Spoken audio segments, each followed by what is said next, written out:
salamat. Pakit kami na. Nag-imusik. Amen. Magandang gabi nga pala sa inyong lahat. Amen. Mabati mula sa kapatiran naman. Amen, dito ka. So, pasensya na lang po. Medyo mabagal na po. Amen? Amen. Kasi, wala naman hindi na gabi na. Okay. Maganda yung lakad. Mula sa salamat po, mga maganda pa yan. Bukas. Hindi kailangan nyo yung gabi. Patuloy po ang pasalamat sa inyong lahat ng pagpangga. Amen? So, para po po balik ang share yung mula na po. Mula doon. So, Brother Chase Cruz, no? So, mga kapatid, hindi na lang ako mahirap kayo. Kasi pag mahirap ako kayo, Amen. baka matilip ako tuloy dito. Hindi na lang ako mahirap, no? Sabi, palagi naman talaga tayo sharing sa Facebook, diba? Sigong kapayagan. Kasama rin tayo. Kahit malayo tayo. Diba? Okay. Yung share ko po ay share ano? Okay. Tungkol po ito sa bago the talent. Ano na? Bago the talent. Ito na rin. Yung talent ko ba? Talent. During the talent. Binabaon ng talento. Chapter 25 verse 14. Kung may internet, pwede makita. Makita na sa Facebook. Sabi nito, tungkol sa iyong servant, and delivered unto them goods. Nakita mo kasi, may tumatawag sa pagbasa, no? So, tatawag naman ako para tabla-tabla tayo. Kapag tulad ng isang tao na nagkaroon ibang lugar, ay tinawag ang kanyang sariling mga alipin. At ipinamahala sa kanila ang kanyang mga kautangan. At ang binigyan niya ng ibang talento, ay ang ita'y dalawa at ang ita'y isa. Sa bawat ita'y ayon sa kanyang kaya at siya'y humawag sa kanyang paglalakbay. Ang sumanggap ng ibang talento pagdatay humawag pinangalakan niya ang mga yun. At siya'y nakinabang ng limang talento. Sa gayon di paraan, ang tumanggap ng dalawa ay nakinabang ng ibang dalawa pa. Datapwat at sumanggap ng isa ay umaon at bumukay sa lupa at ginagawa sa labi ng kanyang Panginoon. Pagkatapos na ng mahabang sanho ay dumating ang Panginoon na mga niya at nakipagbusay sa kanila. Alam tumanggap ng limang talento yung lumapit at nagdala. Dapat maunay, nasa unahan eh. Maunay nandito bago yung huli. Nare-reward yung huli. Kaya mauna sila lang. Ginagawa ng limang talento. Uy, akin na lang yung hita. Sinabi sa kanya ng kanyang Panginoon, mabuti gawa, mabuti at apat na alipin. Nagsabat ka sa wala po Sara. Pamamalayan kita sa maraming bagay. Pumasok na sa kagalakan ng iyong Panginoon. At lumapit naman ang tumanggap ng dalawang talento at sinabi, Panginoon, bigyan mo ako ng dalawang talento.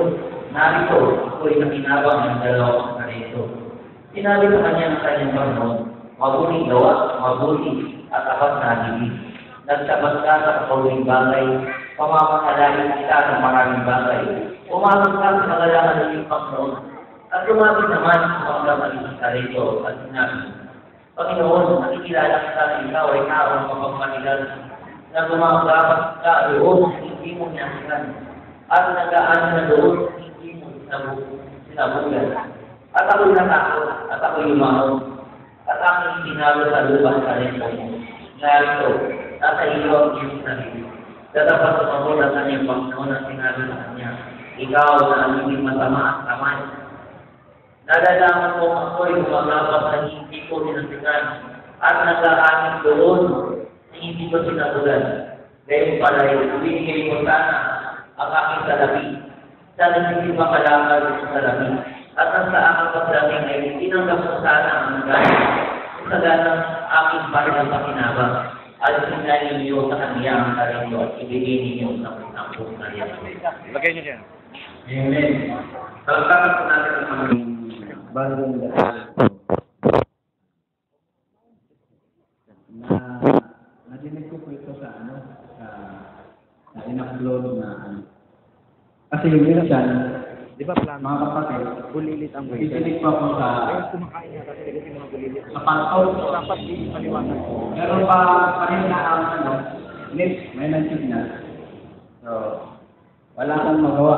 Waiter na. Umaasa na papasalamat ako sa kapatid na Francis kasi nag-upload sila so yun ang ginagawa ko rin kasi sinigyan ako rin. Paliwanag. Kaya mga kapatid Bulilit.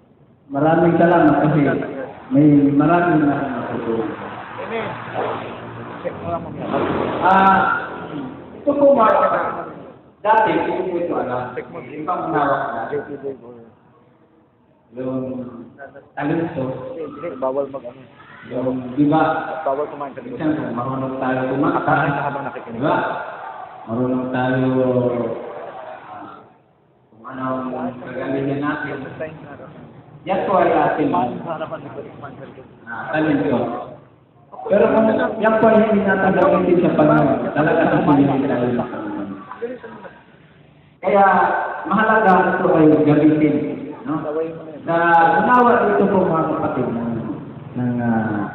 pinatawag natin ng national pag-unawa.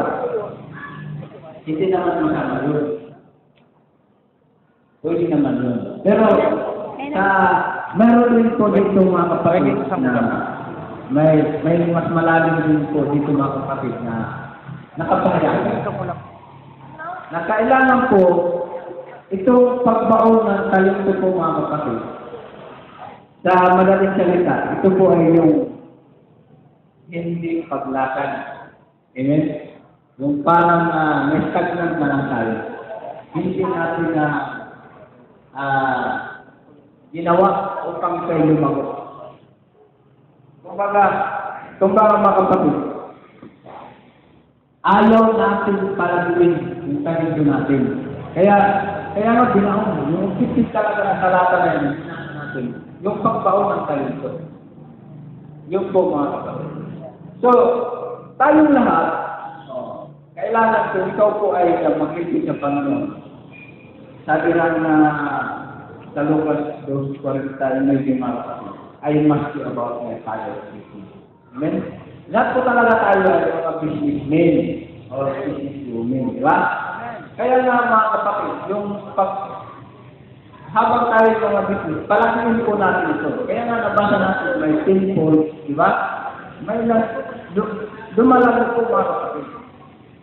So, kailangan po mga kapatid, ay huwag po natin ito ibaon, no? Kailangan po natin ito ay palaguin. Ito po ay representing sa kapahayagan. Amen? So,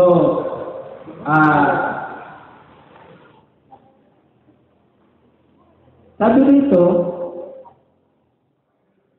yung pagpauna po mga kapatid, ito po ay yung pag-iwas. Amen? Pagiging tamad. Pagiging ayaw po lumago. Ayaw mag-moving forward po mga kapatid. Kaya nga binaon ayaw na palaguin yung kanyang talento yung negosyo. Amen? Sigurista eh. So, sabi nga sa Matthew 25, and I was afraid, di ba? Natakot siya. Takot siya po mga kapatid. Bakit? Baka sa akala niya, baka malihis tayo. Yeah? Amen. Huwag na tayo mag-inig baka lihis niya. Di ba? Sa madaling salita po, hindi niya na unawaan ang tinatawag na pagkagloriyan. Amen? Yung Acts 11 na. 17-11. Oo. bahala tayo mga kapatid sa bawat believer. Ako naniniwala ako dyan. Kaya nga ako narito. Di ba? Amen. So, sabi nga ni, testimony nga pala ko, sabi nga ni Brad Ferdinand, ba't punta ka dito, may meeting. So, nag-isip naman ako, okay, madali naman yun eh. Di ba? Wala namang problema yun. Kaya talaga yung prinsipyo ko, kundi prinsipyo ko, to complete. Yun po nga. So, hindi ko inisip ang problema ng pera. Di ba? Kasi, kung talaga naniniwala tayo sa Panginoon, ito ang mission para. Huwag na tayo maging taman. Amen? So, marami pong naging gamit ko ng mga paksyon ko. Diba? Dati, naroon ako pamanayan na sila, sinabi ko kayo na ito. Sinabi ko kayo na hindi na ako matuloy. May nagsingin ng may nagsingin, yari, wala na akong pamanayan, bibigay ko. So, sabi ko na kayo, Ferdinand, hindi na ako matuloy. Ano ba yung singil kuryente? Nagulat ako, inabukasan ko tumarik ng pera. Sabi ko, Brad, gawin na naman ako. Dun sa church na Lima na. Lima na talaga. ay, nagsalita. So, ganun po mga kapatid. Praise the Lord! So, nagpera na, hirap na naman kayo makasakay. Punta dito, alam mo naman, sisibigay, fixation, di ba? Sabi ko, Brad, kayo naman kami ulit mong kakarating dyan. Ang grabe, mahirap talaga sa kaya. Yung tayo po dito kayo, sinaso, hindi tama. Di ba? Anong tumayo? Sinaso talaga. Sabi ko, kayo naman makayo. Ito naman si Francisco. Subukan natin doon sa airline. Pumunta kami doon. Nakatulong sa Jehovah. Yes. Nakapili kami ng promo. Amen. Yeah. So, sabi ko, nagulat sila ko. Yung pagkabuti talaga ng Panginoon, pinapagawin ako ng reklamo. Amen. Yung ganun po ako kasi. Yung natuwa ako, no? Nag-ticket na kami. May pagbilang naman na kami. Talaga, ayaw talaga ako. Ayaw sila kami. Iba. Yung dito talaga sa akin. Pag-bilang. Ayaw talaga tayo. Pero sabi ko, kung katwera nito ng Panginoon, magkarating tayo. Hindi naman ako napahala. Diba? Basta, siyempre natin, sabi ng yung binasa natin, huwag lang tayo malinaw. Ito po ay para sa Amen? Yung basta yung tayo Nakabenta tayo, ibo. Gawa kahit pa paano ito mga kapatid, may nagsinto. Diba? May nagsinto. Siguro, mas wide. Kung tayo po, kahit pabagal, kung tayo po, patuloy na lumalakad. Amen? So, yun po mga kapatid, naman na ako magtagal kasi alam ko marami pa mag-share. Salamat po sa inyong pagtanggap sa makarating kami dito ng maayos. Higit sa lahat, magpapasalamat ako sa buhay ng Panginoon. Salamat po. Amen. Amen. Balik ko sa inyo. Please hold for me. The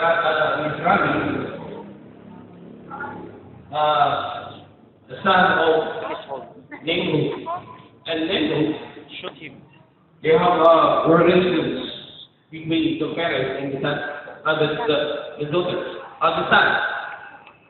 Don't zoom because it will become And malabo. It will become nagkaroon sila ng bunga. So, Siguro hindi nila mabilis, but we try to do yes, okay. Okay, continue. babalik na. If you check the concordance, even you ask from the Roman Catholic Church, Totoo yung babalik. even the Bible does not read December 25.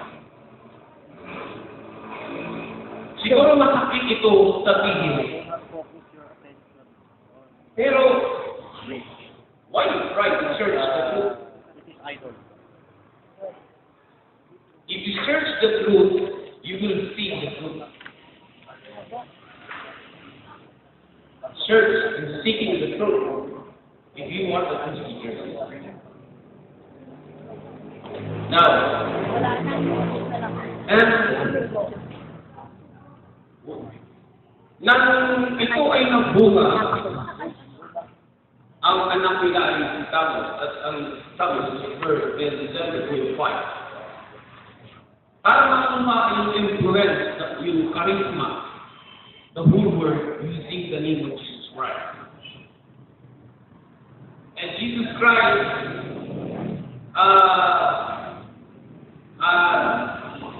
naniniwala that Jesus Christ is birth December 25. December 25, failure. So, taglamig. So, kung taglamig, wala kang pwede kumain sapagkat walang mabubuhay na dabo. Diba? Dahil puno ng yelo. So nakita nyo, walang damo na makakain at upang sapagkat puno ng yelo. Ang Israel. Now, nasaan kayo ng mga tupa? Nasa loob na guluhan. So iyan ang makita niyo you discover the mystery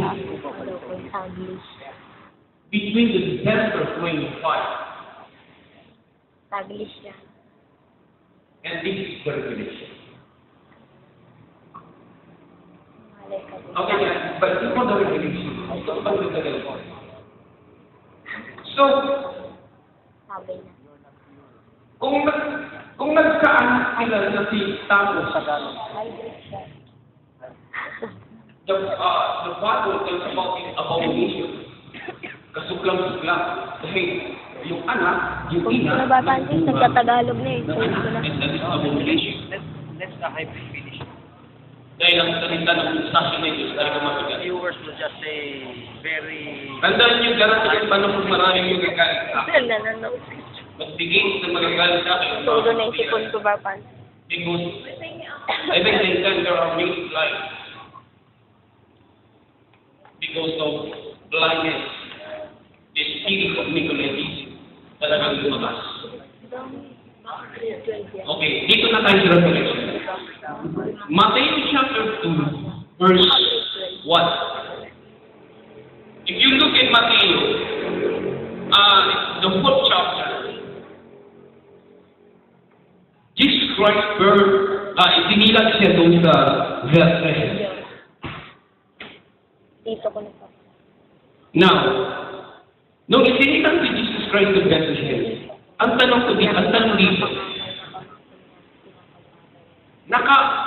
yung si Herod, king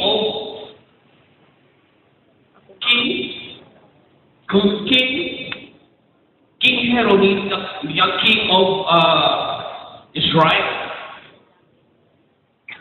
Bakit natakot si Herod when Jesus Christ birth? Why? Kasi nalaman nila the prophecy of Isaiah of 740, may isang dalaga na manganganak ng isang lalaki. At kung nalaman ni Herod, dahil siya hari, natakot siya na baka ang kanyang hari ay may kumalit sa kanyang pagkahari. So Herod pretend na wala siyang masamang intention doon sa Messiah. Kaya yung wise man, sinubo niya upang hanapin itong Messiah. Amen. Pero natatakot si King Herod dahil sa prophecy ng Isaiah 90. Akala na ni Herod na yung Isaiah 90 magkahari si Kristo sa Israel. At aagawan ng kanyang posisyon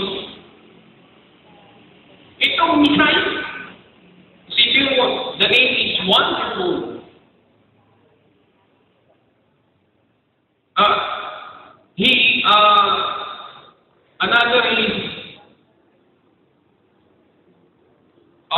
Prince of Peace. And what another? Everlasting Father. Another. Counselors. Mighty God. Natakot si Nimrod.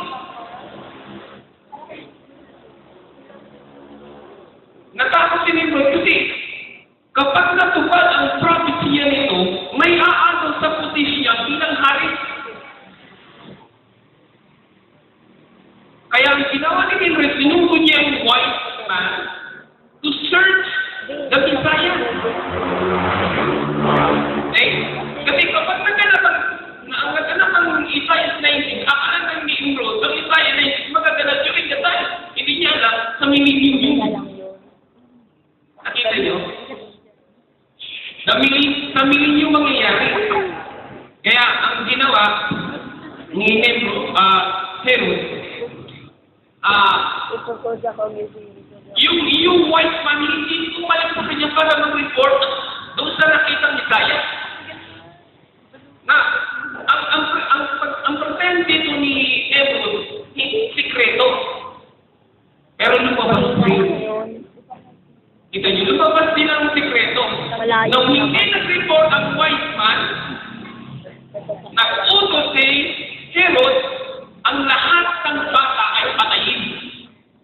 Diba? Ang lahat ng bata patayin. Lumabas ang attitude, lumabas ang mata-mata, intention ni Herod na patayin ang bata. Kaso, at Diyos may advantage. Pinaanin sila Mary. Para, dahil mayroong masamang pakay, si Herod. Kailangan niyang mamatay itong Messiah. Kung hindi mamamatay ito, aga mo ng posisyon bilang hari. Kita niyo? Now, Ephesians chapter 3, verse 1 hanggang 11. Sabi ni Apostol Pablo, dahil dito, akong si Pablo na bilanggo ni Kristo Jesus, dahil sa inyong mga hintil, kung tunay na inyong narinig yung pagiging katiwala sa biyaya ng Diyos na sa akin ay ibigay sa ikagaling ninyo, kung paano sa pahayag ay ipinakilala sa akin ang iwaga, gaya ng sinulat ko na una sa magitan niyaon sa pagbabasa ninyo ay inyong mapagtalasta ang aking pagkakilala sa iwaga ng Kristo. Na ang ibang panahon ay hindi kinakilala sa mga anak ng mga tao na gaya ngayon na ipinahayag sa kanyang mga banal na gusto at kapita sa Espiritu. Na ang mga hintil ay mga tagapagmana at mga santap ng katawan at may bahagi sa pangako na kay Kristo Jesus sa magitan ng Ebanghelyo. Na dito'y ginawa akong ministro ayon sa kaloob ng biyaya naon ng Diyos na sa akin ay ibigay ayon sa paggawa ng kanyang kapangyarihan.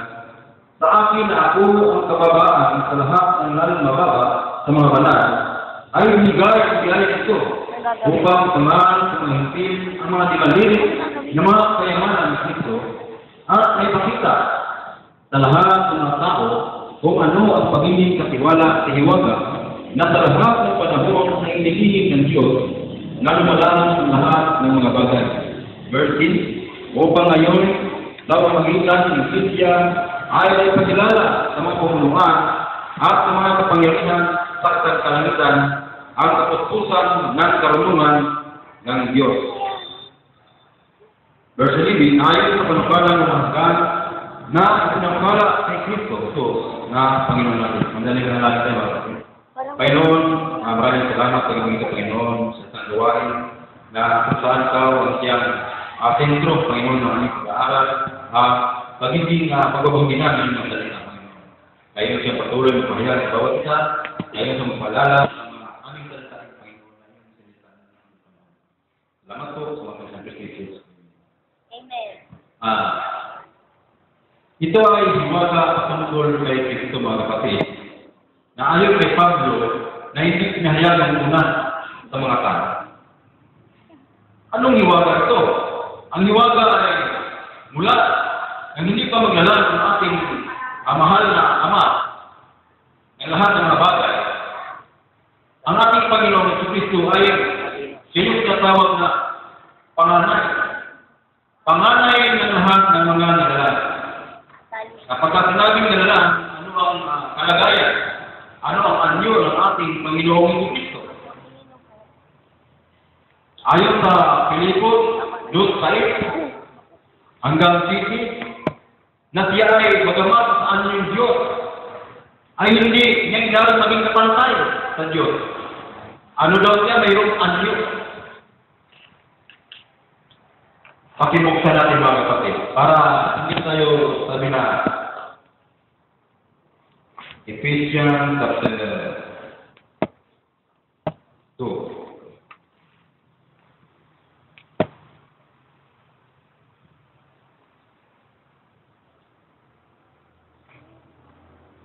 Sabi niya dito sa verse 4, ngunit ang Diyos palibhasa ay mayaman sa awa dahil sa kanyang malaking pag-ibig na kanyang inibig sa atin.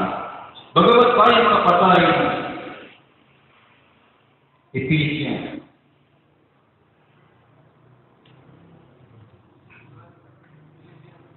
Philippians. Pilipos, chapter 2.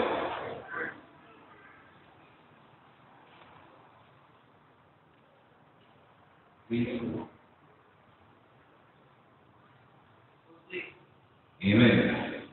Sabi niya, magkaroon kayo sa inyo ng pag-iisip na ito'y na kay Kristo Jesus din naman, na siya bagamat nasaan yung Diyos, ay hindi niya inaring sa bagay na dapat sanangan ang pagkapantay niya sa Diyos. Kundi bagko sinubad niya ito at ang anyong malipig na nagtulad sa mga tao. Kung mapansin natin mga kapatid, ang ating Panginoon Isus ayon sa talaysay ng Apostol Pablo, siya ay may anyong Diyos.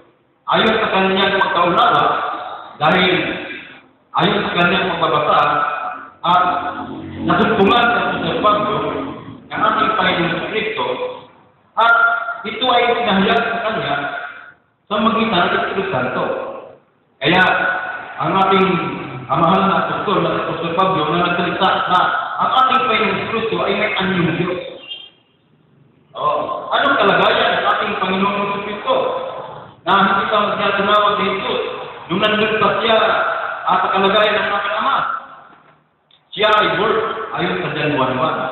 At ang John 1:1 na ito, na ating babasahin, ay mayroong dispensation of time mga kapatid.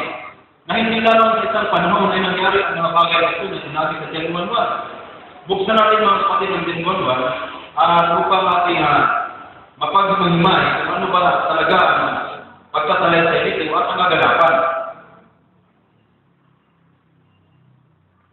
Nang pasimula ay ang verbo, siya ang verbo, at ang verbo ay sa Diyos, at ang verbo ay Diyos. Ito rin nang pasimula ay sa Diyos. Kung mapansin natin dito, ang tinatawag na verbo o yung salita ay sa Diyos. Kaya sabi ni Apostol Pablo, siya ay may anyong Diyos. Bakit, mga kapatid? Kasi mayroon siyang kapangyarihan na kagaya ng Diyos. Walang tao na normal na tao o simpleng tao o nangyari tao na magawa ng mga bagay na ginawa ng ating Panginoon.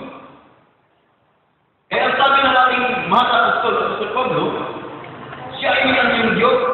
Kasi ang attribute ng ating Ama na sa langit ay nandun sa Kanya. Kaya sinabi na ang buong kapustusan ng pagka-Diyos ay nananahan sa Kanya. Ayon sa salutan. Ngayon, siya ay verbo, at ang verbo ay Diyos, at ang verbo ay sa Diyos. At pagdating sa verse 14, at nagkatawang tao, ang verbo at tumahan sa gitna natin, at nakita natin sa kanyang kalutian galing ang gustong Ama, katutok ng biyaya sa katuwanan. Yung word na yan, ito ay sa aking pagkaunawa, itong word, ay hindi nagkaiba doon sa tawag ng Kristo. Hindi nagkaiba. Sa verse 3 ng Jan 1, verse 3, ang lahat ng mga bagay ay ginawa sa pamamagitan niya. Pantingin din mga kapatid. Ang lahat ng mga bagay ay ginawa sa pamamagitan niya. Siya ba ang magdala? Sabi ng pamangaral, siya ay mananarapin, gaya ng Ama.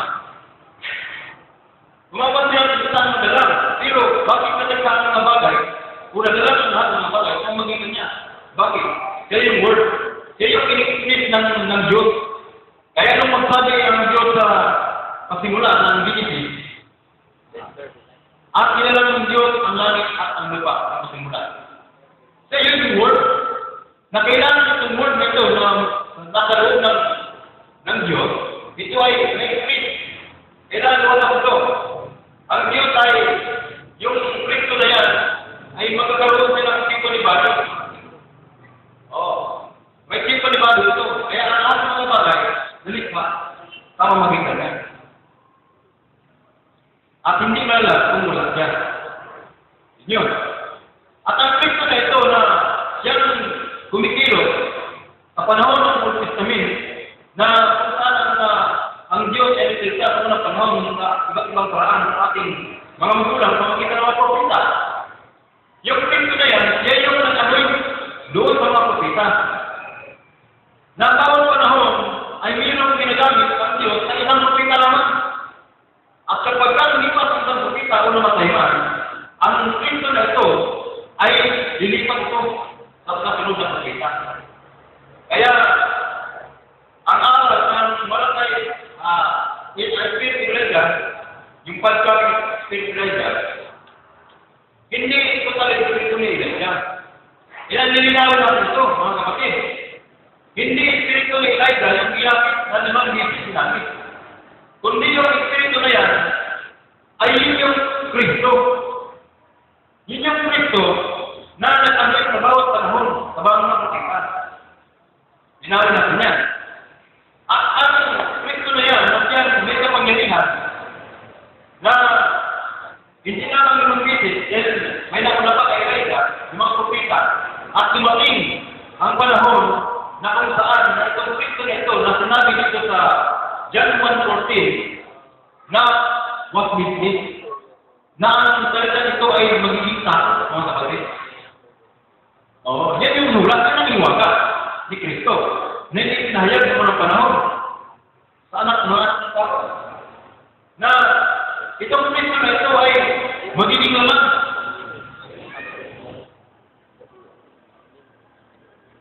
Kaya mga kapatid, hindi siya ibang Kristo. Iisang ay yung salita ng Diyos sa patimula na umiilan na doon sa mga propeta. At dumating ang panahon ng panukala ng Diyos na ang kanyang ang buktong na kanyang anak sa panganay ng lahat ng nilalang ay may pinag panahon na dalawang ito. At ito ay yung panahon ng ating Panginoong Kristo ay pinananak sa Bethlehem na kung saan nakita natin doon na si Maria ayon sa pagkahula ay pinuspot ng muligo. Ito pa mga kapatid. Sino mga talaga si Kristo? Yan nga wala.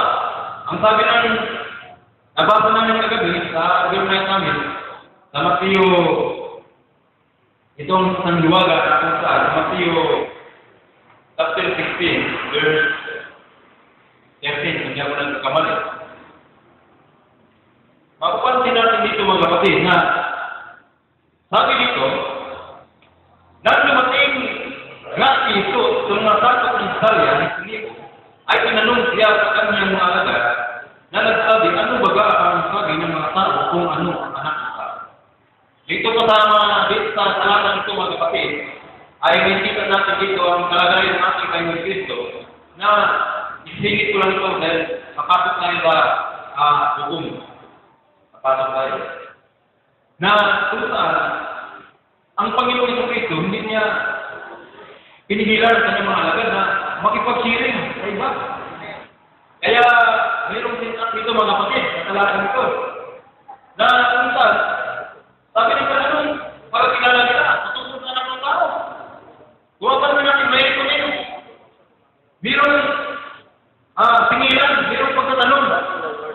Kita natin mga kapatid. Ngayon, sa verse 13, at pakilang sinabi, anak ilan si Juan Bautista, ang ilan si Elias, at ang iba, mga iba, si Jeremias, o sa mga propeta. Isa sa mga propeta. Okay, tapusin ko. Makikita natin dito mga kapatid na ang mga panahon sa mga taong panahon ngayon, halos walang pakialam doon sa Messiah na dumating. Wala eh.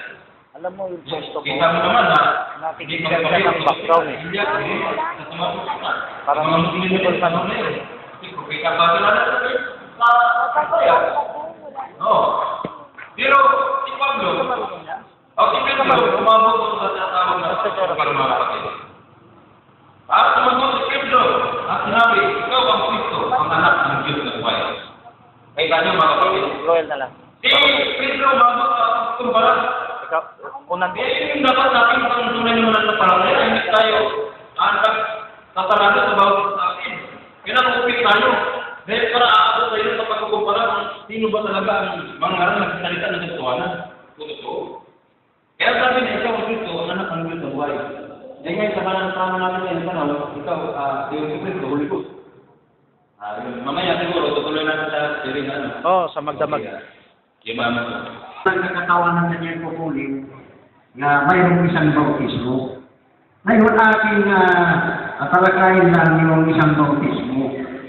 Ano ba itong sinasabi sa Bible isang bautismo? Kasi marami na ang paraan ng pagbautismo, mayroong nawisikan lang, nag-uusap, mayroon naman lubog. Ngayon, yung lubog naman, atin naman na alamin kung anong authority. Kasi hindi lang na matama ang mood kung hindi itama rin natin yung authority mga kapatid. Kasi kahit tama ang mood, ay mali naman yung authority nating ginagamit, ibalik yun. Sa Bible kasi yung mga kapatid, kung sabi kasi ng Apostol Pablo, na everything we do, we must do it in the name of Jesus Christ. Amen. Ibig sabihin, kahit sa pag-bautismo, sa pangalan talaga ng Jesus Christ. Kasi yan ang sagot rin ni Apostol Pedro sa araw ng Pentecostes, kung saan tinanong siya ng 3,000 mga Hudyo na nagpapako sa Panginoong Hesus. Yun ang sabi nga ni Apostol Pedro na itong Hesus na inyong pinapako sa cross ay ginawa na Panginoon at Kristo. Kasi ilang araw lang yung nakaraan, sila kayo nagsisigaw. Nagsisigaw na ipapako siya sa cross, istin na si Barabas. Kasi pinatili ni Poncio Pilato sila eh. Kung sino ba natin pakawalan, si Barabas ba o si Kristo na inyong hari. Kaya sabi ng mga wala kami ibang hari, kundi si Caesar lamang. Si Barabas ang pakawalan at yan ang ipapako. Kaya napako talaga si Kristo kasi yun ang gusto ng mga Hudyo. Pero sa araw ng Pentecostes mga kapatid, yan pa rin ang mga Hudyo na nag-attain. Kaya yun ang unang pag-aaral ng mga apostolis.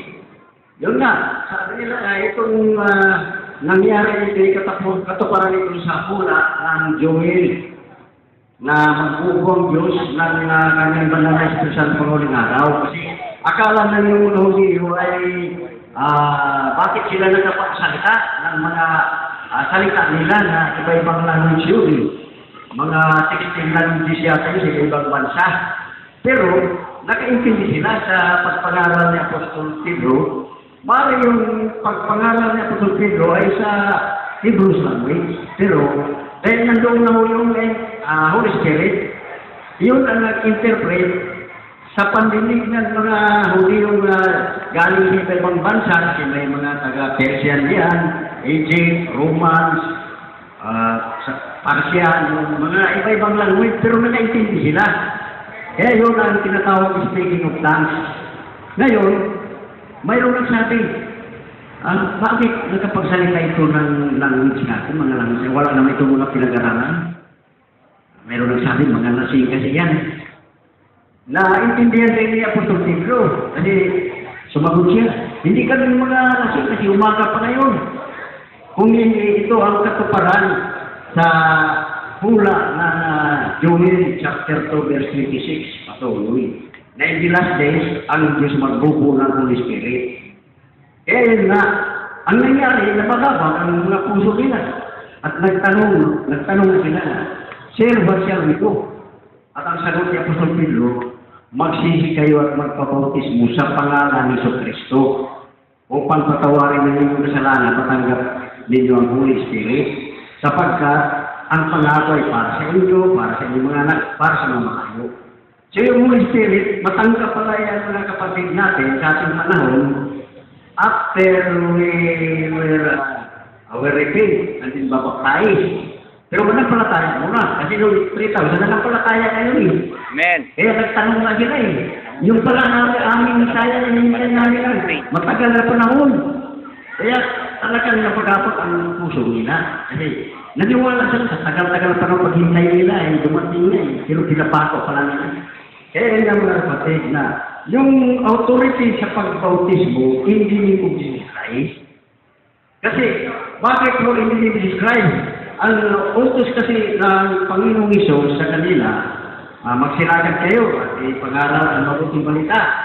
Ang manampalataya, autismuhan sa pangalan ng Ama, ng Anak, ng Espiritu. Ibig sabihin, yung Ama may pangalan. Hindi lang ang Anak, ang Holy Spirit may pangalan. Eh ano ang mga pangalan nito? Kasi karamihan mga pastor na yung mga kapatid. Dahil hindi nila alam ang pangalan ng Ama, hinaya lang nila yung utos ni Christ na bautismo nila manampalataya sa pangalan ng Ama, ng Anak, ng Espiritu Santo. Wala din ang authority kasi ang authority nito sa pangalan ng Anak. Kaya yung marami ang grupo-grupo ng mga called-out churches na hindi na bago ang puso kasi ang maglilinis sa ating puso, si Kristo mismo mga kapatid. Amen. Yun ang sinabi sa Colosas chapter 2, 10-12. Sabi diyan na, kayo'y tinuli yung paglinis, pagtutulit sa Bible sa ating panahon. Sabi diyan na, ni Pablo na kayo'y tinuli hindi nasa kamay ng tao, kundi sa pagtutulit ni Kristo. Ano naman ang tinuli? Kung natin basahin ng Roma chapter 2, 28-29, ang sabi diyan ng Apostol Pablo na ang tunay na udiyo hindi yung natulik sa laman at naipanganak sa laman. Ang tunay na udiyo natulik ang puso sa Espiritu, hindi sa titik. Kaya nga mga kapatid, sa ating panahon may pagtutulik pala sa New Testament yung puso kasi ang karamihan natin, nandiyan sa puso. Yan ang sabi ni Christ na ang tao marumi, hindi dahil kumakain siya na hindi nabukas ng kamay, kung hindi, yung ano yung lumabas, kasi galing sa kanyang puso, sa kanyang bibig. Kaya yun, ang linis pala niya, si Kristo lamang. Pero kailan, kung basahin natin yung verse 12, nang nanalibing kayo sa pamagitan ng bautismo at nabuhay kayo muli, nakasama niya sa pamagitan ng bautismo. So yun na mga kapatid, ang authority, in the name of Jesus Christ, kasi yung pangalan ng Jesus Christ, mga kapatid, binigay lang yung sa anak. Yan ang sabi sa Pilipos chapter 2, ay patuloy na siya binigyan ng pangalan na higit pa sa lahat ng pangalan. Sino nagbigay? Ang Ama. Kasi sa Revelation 3:12, ang sabi diyan ni Christ, ang sino mang magtatagumpay, sulat ko sa kanyang noo ang pangalan ng aking Ama. Si Christ nakakaalam anong pangalan ng kanyang Ama. Ang pangalan ng bayan ng Diyos, bagong Jerusalem at ang bago kong pangalan. Magbago pala si Christ ang pangalan. Amen. Pero may sinabi sa Hebrews 13:8 na Jesus Christ is in yesterday, Today and forever. Sino yun? Diyan Ama yun. Kaya sa ngayon mga kapatid, isa lang ang pangalan nila. Kaya sabi nga ni Christ, I and my Father are one. Sa kapangalan yun. Hindi rin siya katayuan para masabi natin mo hindi sila. Kasi si Christ ngayon nag-aupo sa kanan ng Ama, nagkatasalan na bilang high priest. At yung mabasa sa Hebrews 3, Hebrews 8, na siya ay nag-aupo bilang dakilang siya sa glory, ating tagapamagitan. Kaya yung mga kapatid, na pagbautismo natin ang isang manampalataya sa pangalan ng Diyos Christ, nandiyan na yun ang pangalan ng Ama, pangalan ng Anak, pangalan ng Espiritu. Kaya doon mo-operate ang Espiritu ni Kristo sa paglinis sa ating puso. Wala ibang makapalinis sa ating puso kundi siya lamang. Kaya itama lang mo yung authority sa pagbautismo kasi doon niya yung linisin yung puso natin para tayo mamatay, maliglig at mabuhay muli. Nagsama niya yung sabi rin niya sa Roma sa 3:5 patuloy na tayo yung namatay na nalilingit na buhay muli. Kaya lupog rin yun, hindi wisik, hindi inihus. Kasi kung wisikan ka lang, di ka namatay, di ka nalibing, di ka rin nabuhay muli. Kasi kailangan tayo malibing na kasama ni Kristo. Na dapat sana tayo ang mamatay kasi tayo ang nagkalala, tayo ang ilibing, tayo ang magbayad, ibig sabihin, pero di tayo makabayad, mga kapatid. Kasi ang Diyos na nangailangan na hanong na walay yunis, walay kaunting karumihan. Tayo hindi tayo makahanggog sa ating sarili. Kahit patay. Kasi marumi tayo dahil sa kasalanan. Kaya nagbigay ang Diyos ng kanyang anak dahil yun sa kanyang habag. Paano natin sa Titus 3:5 na tayo naligtas hindi sa mabuting gawa, hindi sa kanyang habag sa pamagitan ng pag-uugas at sa muling kapanganakan. So ito nga mga kapatid na dito lang yung ating pagsishare sa gawing ito at salamat. Amen. Pang 47.